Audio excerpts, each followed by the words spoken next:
You had to install 3 floppy disks, which took like maybe 10 minutes. Once you got the program up and running, the program just really was laggy.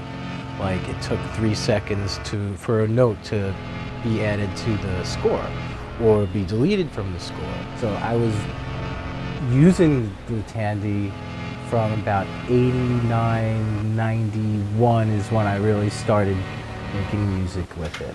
Play some of the music. I got maybe 40 or 50 songs on one disc. And probably around 92 or 93 is when I decided to open up the other program, the sound program, and start sampling sounds around my house. The first piece on the Baltica years is literally my mom coming home from her job that she hated, and she was a social worker at a hospital. I said, "Mom, listen, I'm recording stuff. What?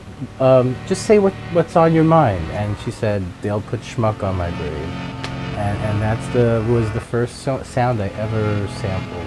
They won't put schmuck on my... I don't really have any sentimentality towards the Tandy at all. I have nothing but like, you know, I just look at it as this really primitive thing that got me really interested in things that could do things that it couldn't do.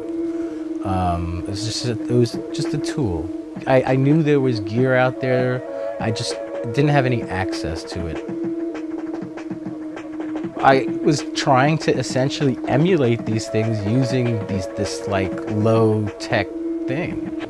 Introducing a computer that can change the way you work. Tandy technology, service, and support are clearly superior. Not using algorithms, just like, you know, experimenting with pitch shifting really was a major thing. You know, it forced me to use cut and paste a lot as a technique.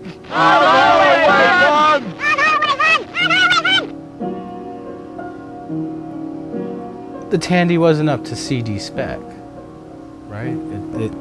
I think it was 8-bit. When Tandy engineered the Model 1000 computer, It would sound kind of not bright. But when you pitch things up 2 or 3 octaves, they become very bright. I would go to my friend Hector's house in '97. We'd get high, we'd go in his room, and we'd make music.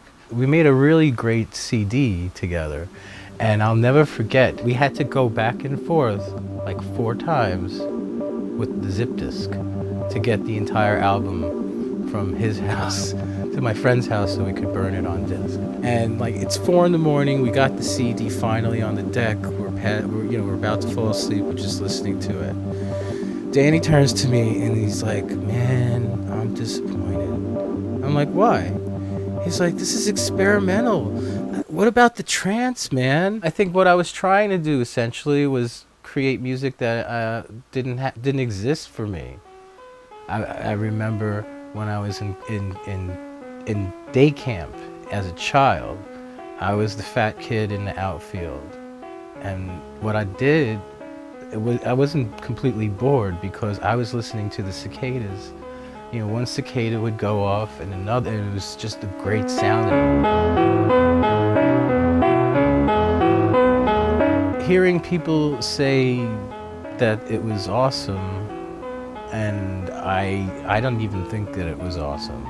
But they saw potential in it, and I was sort of like taken aback at that, because Tandy was over.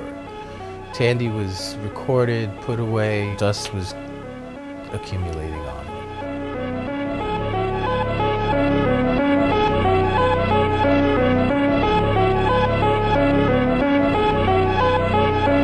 I think once they mastered and put it together as a collection, it seems to make more sense to me. It was like rediscovering my music for the first time again, except that like I knew how the pieces would end.